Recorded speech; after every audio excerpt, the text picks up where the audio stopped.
Welcome to the Law Firm Growth Podcast, where we share the latest tips, tactics, and strategies for scaling your practice from the top experts in the world of growing law firms. Are you ready to take your practice to the next level?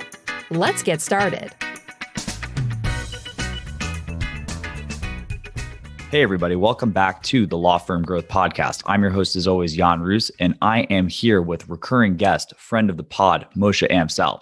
So for those of you who have heard one of his two prior episodes, no introduction is needed. But for those who are hearing Moshe for the first time, he is one of my favorite people in this space. He is, among other things, the owner of DreamBuilder Financial, originator of the firm 10x differentiator effect. Just trying to do off the key from for your intro to your podcast, which I listen to every week. And also, I wouldn't say necessarily recently, but I would say impresario of the Law Firm Growth Summit, which is going to be coming up very soon. So thanks for coming back on the show, Moshe. Jan, it is my absolute pleasure to be here again, and I'm honored to be the triplicate, the three-peat on the show, but I don't get tired of podcasting. 165 episodes at the time of this recording of my podcast, the Profit with Law podcast, says, hey, I like to talk and I like to be behind the microphone. So anytime you want to have me, it's my pleasure to be here, and I appreciate you sharing your space and allowing me to have a conversation with you and in your listeners' ears. All right, awesome, man. Well, the pleasure is all mine. I'm sure to be all to the listeners as well. But we got a lot of, I'm trying to think, last time we spoke was pre-COVID. I'm trying to think. So a lot has changed in the last little bit for sure. We're recording this first week of 2021, a lot of positive energy heading into the new year, and a lot of stuff that's obviously been changing in the last year, not only in response to COVID, but certainly accelerated by COVID. So, one of the things I heard you say in a recent podcast was that COVID really forced the law industry to hop forward another 5 years. So I guess what's kind of top of mind for you heading into 2021? I want to take you back to something that I heard from Simon Sinek that really made an impression on me. And I brought it into the legal space, and I'm using it a lot now.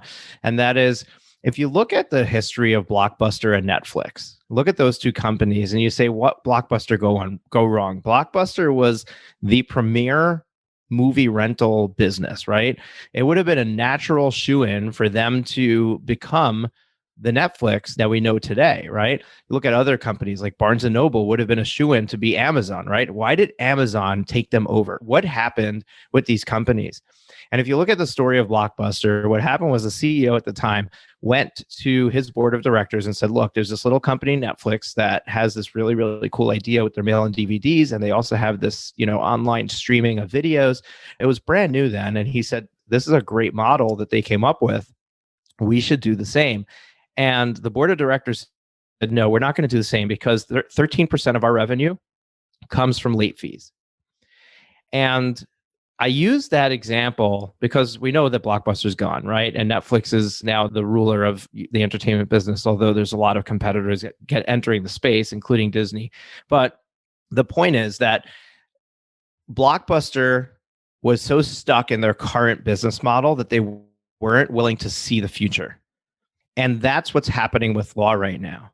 And it's been happening with law for years, but this acceleration is highlighting it. And that is that the old business model for law is not going to work in the future.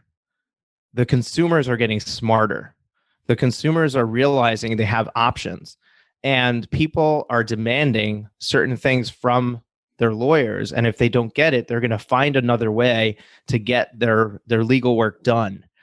And this is the time. The time is now for us to look at that and to say, okay, how do I just kind of like assume that the past is the past, forget how I currently run my business, and look at the future and say, what does the future look like? And how do I position myself to be that law firm, the one that 15 years from now, everybody says, oh, I got to go to this firm because they do X, Y, and Z.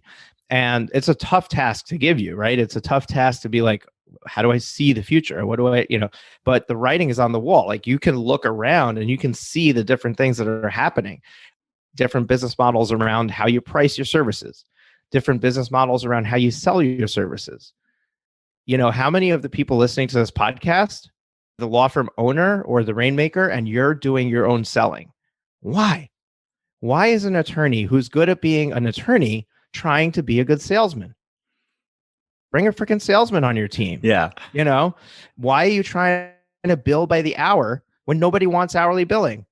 You don't want it. The client doesn't want it. You want it because it's the only way that you've been able to define what you're worth. So define it differently in a way that everybody's happy.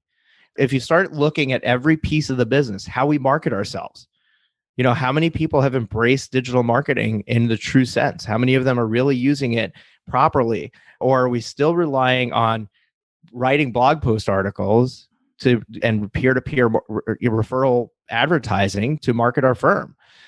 When it comes to developing your team, how many of us are only looking in our current market for staff? And are we starting at I need a paralegal. I need another lawyer. If you really break down the work that's happening in the firm, you probably only need one lawyer. And you probably, I shouldn't say that. It depends on the size of your firm. I'm not, you definitely will grow beyond one attorney if you have your sights on a larger firm. But there's a lot of work your attorneys are doing that technology or a layperson or somebody with a list of instructions could probably do. Yeah. And it's kind of an interesting thing because it's like all these sacred cows kind of started getting slaughtered at the same time. It's like for a lot of people, it's like, their best conversion mechanism was I have the best office. I have the most polite, prettiest secretary. And, their foot traffic was, well, I'm in the best building in town. And their marketing was, well, I'm at the right cocktail parties with the referral partners or the other attorneys that I want to have. And then, I think a lot of those people had a rude awakening. But I think fundamentally, it's kind of an interesting conjunction because I feel like the game kind of changed with COVID. But people, if it took them this long, I think a lot of people have sort of that renewed energy with the whole, the start of a new year, which everyone does. But that's why I think it's such a powerful time to be reconsidering this thing, these obviously, and taking a holistic approach and reconsidering these from a first principle. And like, that old, and with your accounting background, zero-based accounting. What do you really want to bring into 2021? What can you leave behind in 2020 and the world that may not exist anymore with, again, not that COVID's going to be forever, but it certainly has woken some people up. Yeah, absolutely. And you bring up a good point. Like what you focused on the fancy office, and that's a really good point. I'm holding in my hands the 2020 Legal Trends Report published by Clio. And they did an analysis. They went to people and said, hey, what is the number one reason that you would want to hire a law firm? And what they did was they gave them 10 criteria. They matched only 2 of them. And they said, between these 2, which is more important to you? And then they took another 2. And between these 2, which are more important to you? It's called a max diff analysis. They did this analysis and dead last, both as far as they did the analysis on how law firms achieve success according to lawyers and what makes a lawyer hireable according to consumers. And both of those analyses, both the lawyers ranking themselves on what drives their achievement and their clients ranking on that makes them decide to choose a lawyer, dead last in both of those having a commercial office space. And in the same report, it highlights how you can save $10,000 a year per attorney if you get rid of your office space. It's huge. I got started in the legal space because I got law firms as clients. And when I had 5 law firms as clients in my accounting business, I noticed a common denominator between all of them. They had fancy offices, they had staff, they had business coming in, and yet the owners were transferring personal funds every pay cycle to make payroll. We have a tendency to live beyond our means. We have a tendency to get into situations where we are trying to be fitting a mold or be better than the Joneses, that kind of mentality. And that's not going to make you win in business. What's going to make you win in business is to recognize that I have to be the best choice for customers to choose. I have to deliver the best service for them to then rate me and tell other people about me. And I have to do that in a way that is profitable so that I'm getting what I need out of the business. And if you simplify your business to that and you get to check all 3 of those boxes, you've won. Yeah. The problem is that most people don't check all 3 of those boxes. And they're sacrificing one of those important keys in order to try to get the others. And that's not a winning formula. Yeah. It's actually kind of interesting too. And I actually really like this from your 2021 predictions podcast. And you predicted a downtick in referrals. And I'm going to connect this to what we just said in the sense that there is this kind of stuff that seems like it's more important to other attorneys than consumers. The thing that's weird is that it's been very hidden because referrals from other attorneys specifically are such a major channel for people's marketing. So with that, at least on pause for a little bit, it's like that old Warren Buffett phrase, it's not until the tide's out we can see that who didn't have any swim trunks on. Who's been skinny dipping. Yeah, right.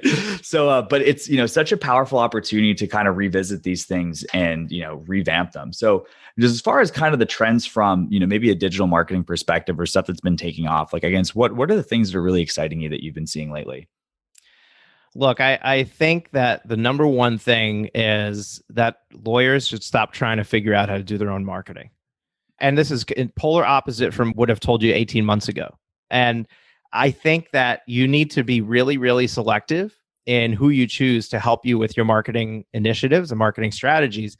You need to have a holistic firm. You need to have somebody who can come up with a plan that evaluates all the possibilities and then leads you in the right direction. And the biggest problem that we have is that marketing agencies, there are agencies that just do SEO. There are agencies that just do paid ads, just do Google PPC, just do Facebook ads. And the problem is that there isn't one size fits all. There isn't one perfect answer for every single law firm. It all depends on how are people looking for you? Mm-hmm. And if they're not looking for you, how do you find them? And being able to identify that and figure out where you're going to be able to get your clients. So to think that you wouldn't try, let's see, if you're a law firm owner, you wouldn't try to give your clients advice on the stock market, right? Now, maybe you also trade stocks on the side, kind of like I do. And you're like, oh, I'm a jack of all trades. I do know all this stuff. But most people, like, you know what your lane is and you stay in your lane. So why are we trying to depart from our lane and be the best marketer out there? Hire a marketing agency who really knows what they're doing and let them use their talent and their expertise to make you the best lawyer. So I think that online marketing is essential. It's going to be the only way to get business moving forward. I don't think referrals are going to be gone, but where do referrals come from? Referrals come from social activities, right? If we're not hanging out in churches and synagogues, and we're not hanging out in PTA meetings, and we're not hanging out in men's clubs, and we're not hanging out on the golf course, and we're not going with friends to the theme park or whatever, like we're not getting together with people, when do we have an opportunity to look at a friend and say, hey, by the way, I've got this real estate deal coming up. Do you have a good attorney for me? Or, hey, by the way, I'm drowning in credit card debt. I'm bankrupt. Do you have a good bankruptcy attorney for me? That conversation never happened anyway. People are afraid to tell other people their dirty laundry. But a friend of mine's getting divorced and I can refer a good family law attorney for him, right? How do I find out he's getting divorced? Because we happen to be hanging out at somebody's birthday party. My kid and his kid are in the same class, or they're hanging out at the birthday party, and all of a sudden he's like confiding in me about how his marriage is ending. That's how those things happen. So when we don't have these social activities happening, that is going to eliminate the referral business that we naturally had coming in before. Networking functions, conferences, all that stuff is gone for now. It'll come back, but what's happened is that it's forced consumers to behave differently in how they find things. So it used to be that the first place I look is I'm going to look for a referral from a friend. But now the first place we look is we take out our phone and we Google it and we look for the right person. So if the first place I'm looking for an attorney is on Google, then the first thing that an attorney should be doing is making sure that they've got a ton of 5-star reviews, because that's what's going to make my decision about whether I should even check them out or not. It's not about who ranks first in a query. It's about who's got enough stars and numbers next to those stars on that search engine result that's going to catch my attention. Yeah. And that's why I think that my friend Andy Stickle has gone all in on reviews right now, and he's going to be doing a session at the Law Firm Growth Summit around how reviews drive your, not just your sales, but also your customer service and your, everything that you do in your firm. I think that's where we're heading. I think that it's more important to focus on getting as many reviews as you can than it is to try to figure out how to, make the next Facebook Live. Recently, I got into Clubhouse, and there's going to always be another app. There's going to always be another thing that, and by the way, for anybody who's listening to this, it's on Clubhouse. Come and follow me at Profit with Law. I'm hosting. Might have to ask you for an invite, Moshe. It's been the hottest thing in the block, and most of the groups I've been following as well. A very short supply out here.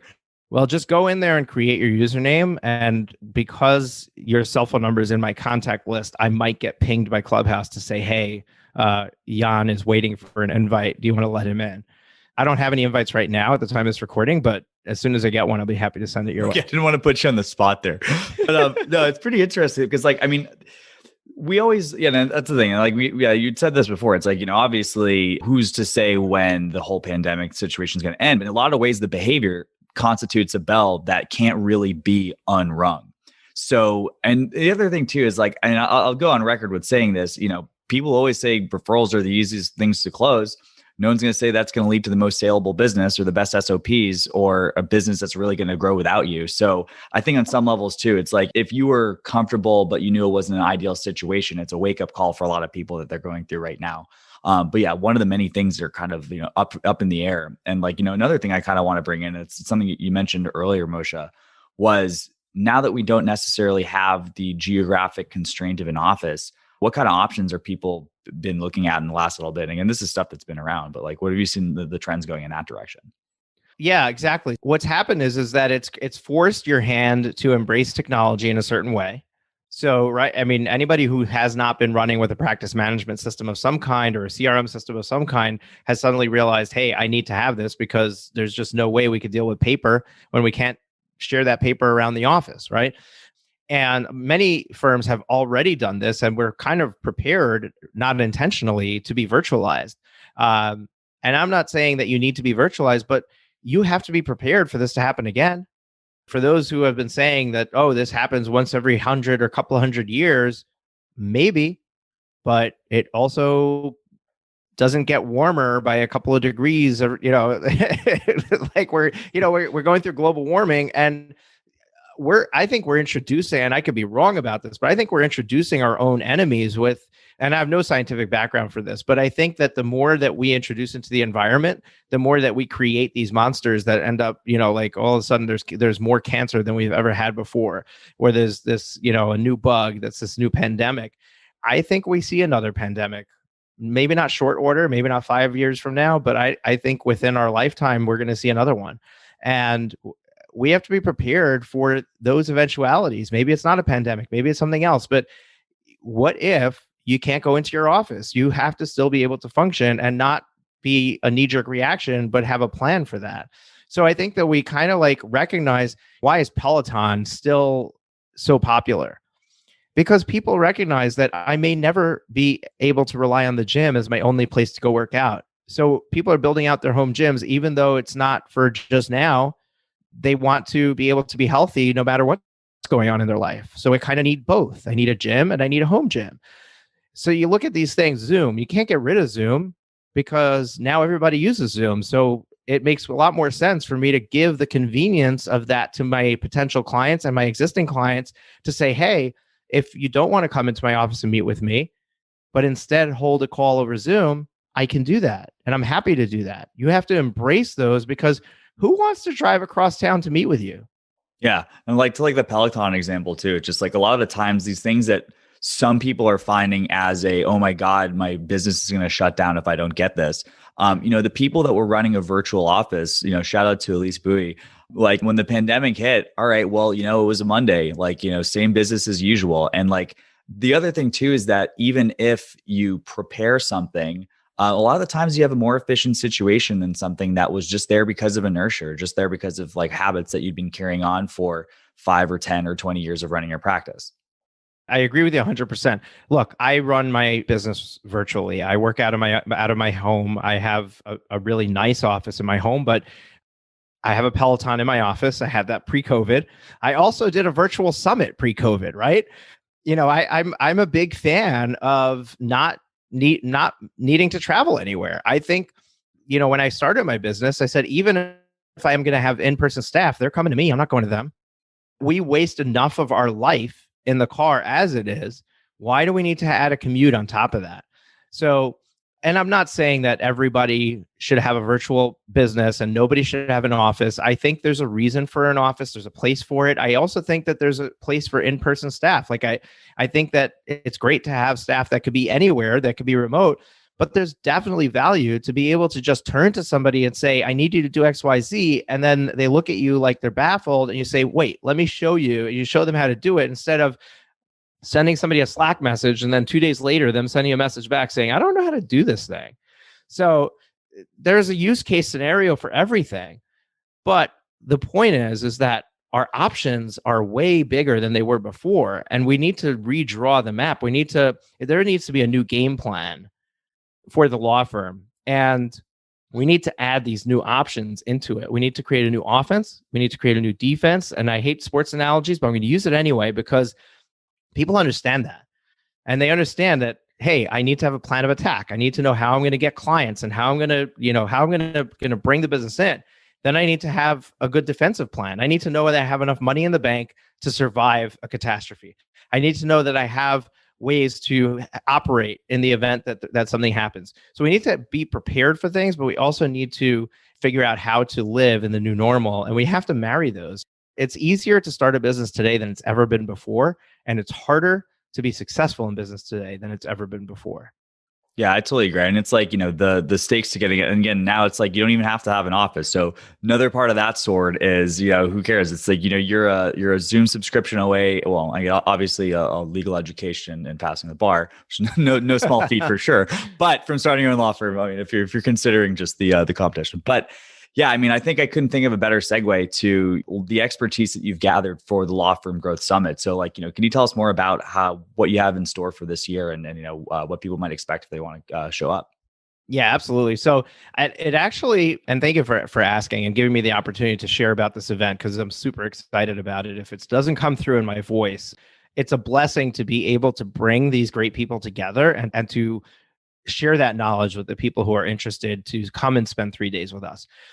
Last time we ran it was December of 2019, and it was a very different world. We were competing against in-person conferences, and we created a model that was a lot less interactive and a lot more do it at your own pace, join us when you can kind of thing. So everything was pre-recorded. We had a live Q&A each night. It was very well received. We had over 2,300 law firm owners with us for that event.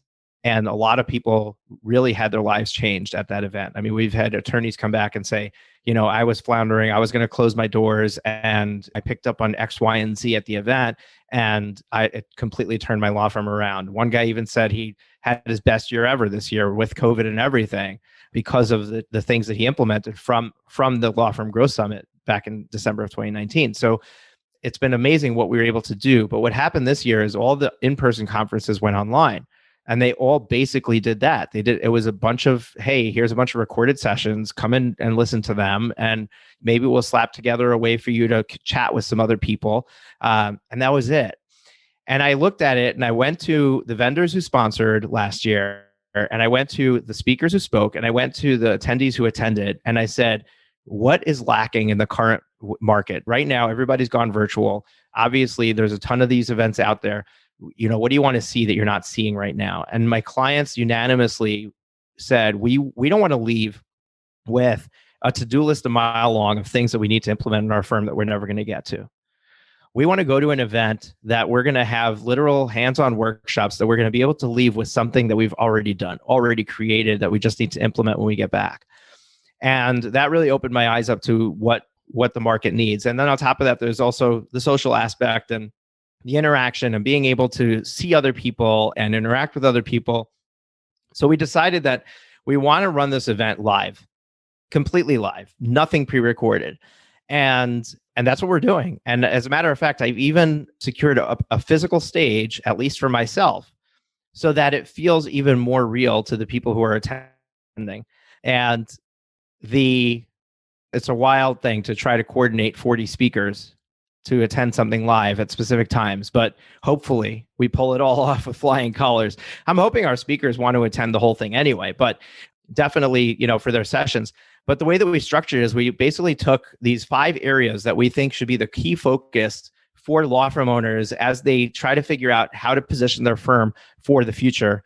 And for each of those 5 key areas, we have a main stage session that's going to happen. From there, we have a panel discussion where we're going to have 6 speakers on a panel that I'm going to host and ask them questions and create a dialogue that's going to help bring out the expertise in each of them. And then from there, those panelists are going to break out into workshops. And those workshops are each going to be hands-on. And for people who think, oh my gosh, I'm going to miss 5 of those 6, right? If I go to one of them, yes, but a VIP ticket will give you all the recordings. So you can always go and catch the ones that you missed as long as you get a VIP pass. Basically, the intention is to take you on this journey that by the time that you leave the event, you've got everything you need to be able to just walk away and implement and really crush it for 2021. And that's our goal. Our goal is to just make 2021 your best year ever. But not only that, set you up for success for the future, not just 2021, but beyond that. Yeah. You know what I hear that's really interesting, Moshe? Like the first thing is that you've taken an approach to like really matching what's happening to the medium itself. You know, what it kind of sounds like, and I've seen this from a lot of the conferences that have been going on. It's just like, okay, well, why don't we just copy and paste what a conference would be and move it online? But the reality is it's a different medium. And there are some restrictions. You know, you're not going to have that water cooler talk and the cocktail party and all that stuff, but there's a lot more opportunities to do other things, which seems like you've really done. So, I mean, the other thing too, and beyond making the actual presentation structure match that, I mean, this is actually new to me right now. I guess I have been listening to the pre-thing, but apparently not close enough. I think the whole topic towards, or like the whole trend towards having this active learning. And I can't tell you how many times I've gone to an event and I just have my notebook and I wedge it in the back of my suitcase. And then by the time I open it up and pick it up home, it just collects dust. I may do 3 out of the other things too. But I guess also from this, the strategic focus, I think it's good. And then as far as the people that are coming into, is this for new law owners? Is this for people that are at a certain size, or what's kind of the target for the people who you think are going to get benefit out of this? That's a very good question. And unfortunately, it's hard to hone it in. I'll tell you who it's intended for. It's intended for anybody up until you think that you're a big law firm. People have different definitions of small and medium. So if I say, oh, it's for small law firms, it's not for medium law firms, then all of a sudden it's your own definition, right? The bottom line is that if you own a law firm or you're thinking about starting a law firm and you want to know how to position your law firm for success moving forward, you want to be there. I don't care what size you are.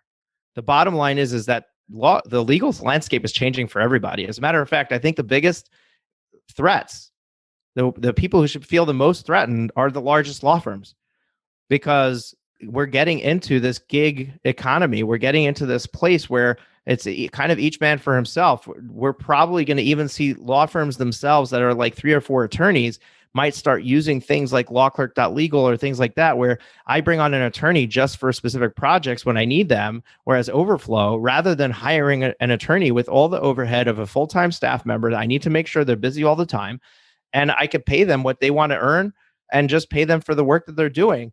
Staffing and staff development is one key component in our event. I mean, we're going to have somebody, Brett Tremblay from Get Staffed Up, where they have virtual assistants that are in Central and South America. We're going to have, who else are we going to have that's in there?